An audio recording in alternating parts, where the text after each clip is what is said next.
If you're new to the channel, then you're most welcome. My name's Mark Walker. Do subscribe if you enjoy the content. We give away a free Nintendo Switch game each and every month. And do check out the comments down below because I'll let you know who won that physical copy of John Wick Hex. And nudge nudge wink wink, hopefully the guys over at Empire of Sin will give us a few codes for you guys for this video as well. I was chatting to the guys over at Paradox and spoke to them about potentially revisiting their game once it was patched up. And they've actually agreed to sponsor this video, which is awesome. So we're going to look at 4 games that have recently come out, and at launch I think it's fair to say they needed a little bit of TLC but have received patches since, and we'll see whether they're actually massively improved, look at frame rates and all the nerdy stuff that I enjoy. We've got some great ones. Not only have we got Empire of Sin, we've got the new Jurassic World Evolution game that dropped and was like super blurry, Hyrule Warriors, and exclusive coverage of the brand new patch for Immortals Fenyx Rising on the Nintendo Switch. If you are a fellow nerd like me and just like to see if some of these games have been patched up, well, let's find out.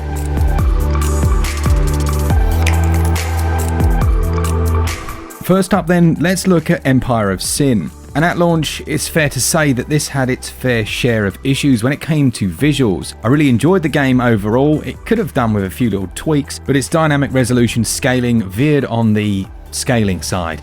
Now though, and this is one of the best patches I've seen in a while. I mean, I jokingly said to the guys over at Paradox that they tend to patch up their games after launch. But man, look at the difference. It's quite stark. Almost every aspect is now a higher resolution. You haven't got the pixelated staring you get on the straight surfaces. And when zoomed in, it's all a lot clearer as well. It's still not a crystal clear image, but it's night and day on what it was. There were times where you couldn't see some of the effects going on, but now you can see leaves blowing in the air and different particle effects that were invisible before. There's still a tiny bit of stutter in terms of frame rates when you're doing certain things like spinning the camera quickly or panning in and out, but again, that's also been improved. It's not a title that necessarily requires a very high frame rate, but the fact that that's better alongside improved clarity is really pleasing to see. And you'll be glad to know that these changes carry over to the handheld mode as well. It's looking much better. All the links to these games will be down in the top pinned comment and the description, so if you want to go check them out, then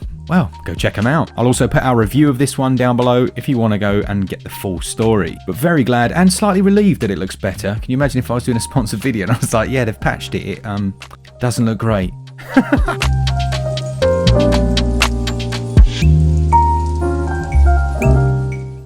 Next up then, we've got the excellent Jurassic World Evolution. This is another one where it ran okay, but the real issue was in that visual quality. It was so blurry. It was blurry in docked and handheld. It was still an enjoyable experience and I really liked playing the game, but as you progressed as well, the frame rate began to tank. Now what I've done is I've loaded up a couple of my more busy levels to see if it was running at the 20 frames per second that those were, and I'm delighted to say it's much smoother. One of the biggest issues I had was also when you were driving in a vehicle, because you can manually control helicopters and cars, and it would just chug down to quite a shoddy frame rate and wasn't very pleasant in those modes, and I ended up just automating that. As you can see now, it's much smoother, and they've obviously done some really good tweaking. I think panic buttons seem to have kicked everyone into gear this week. Performance and visuals are improved in docked mode, but it's still quite a blurry experience in handheld. It's slightly improved, but I'd still say it's not perfect in handheld mode.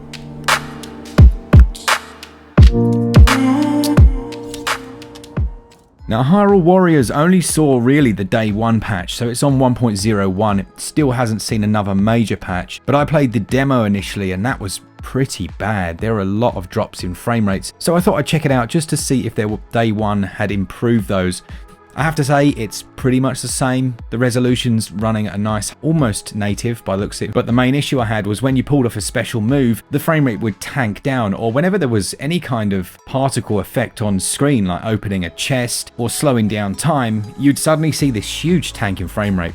They haven't quite fixed that up. So I think this is one we're going to have to revisit. Don't get me wrong, it's a brilliant game and I really enjoy it. And actually, it kind of annoys me when we haven't been able to review a title and I look at some of the reviews that are out there and they're saying, oh, it's just, oh, you know, it's if you don't like Dynasty Warriors, then you won't like this. Well, I don't think that's true. There's a lot of depth to the title. It does a brilliant job of telling some of the story, and it became lore, you know, it's become lore. Some people were like, well, it's not canon. Well, it is canon because they've made it canon, and I think it's a very good and potentially by some outlets underrated title, but it does still need one more patch.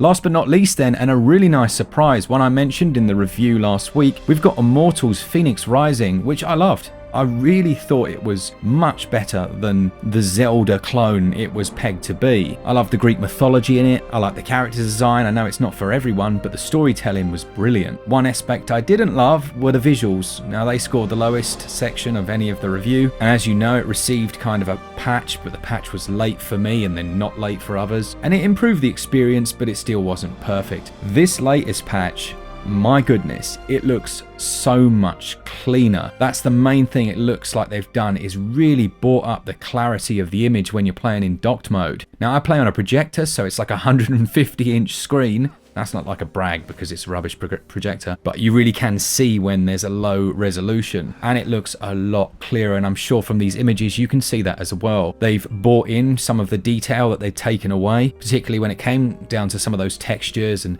the speed at which things load in. There is still popping, there are still cutbacks, but comparatively speaking, this is a really good patch that Ubisoft have done. Frame rates as well are very consistent and seem to be running at 30 almost all of the time. There are a few stutters when it's loading in new assets. That comes really down to the Nintendo Switch and its ability to do that. But overall, wow, in a week, that's some serious improvement. And if you were holding off on the game because of the way it looked on Switch, as I know some people were, have a look at these visuals. Do they meet your standards? They certainly meet mine. And wow, it's even more fun to play when it looks like this.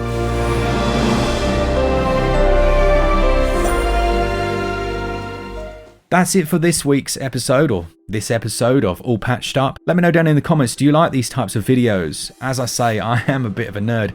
I was thinking as well, maybe I could use the M Classic. I don't know if you've seen me use that before. It's like an inline graphics card that puts out anti-aliasing in for you and improves images. So if you'd be interested in seeing me go through a few games using that, yeah, I mean, it costs 100 quid, so it is quite expensive, but I know there's others like me out there. Let me know down in the comments, and a big thanks once again to Empire of Sin and Paradox Games for sponsoring this video. It really does mean the world to Glen and I that companies are approaching us now and saying, hey, we like your low budget version of whatever. Can you share our game? And that's awesome. Big thanks to our patrons and to all of you for all things Switch, all the time. Keep it Switch up. Cheers, guys. See ya!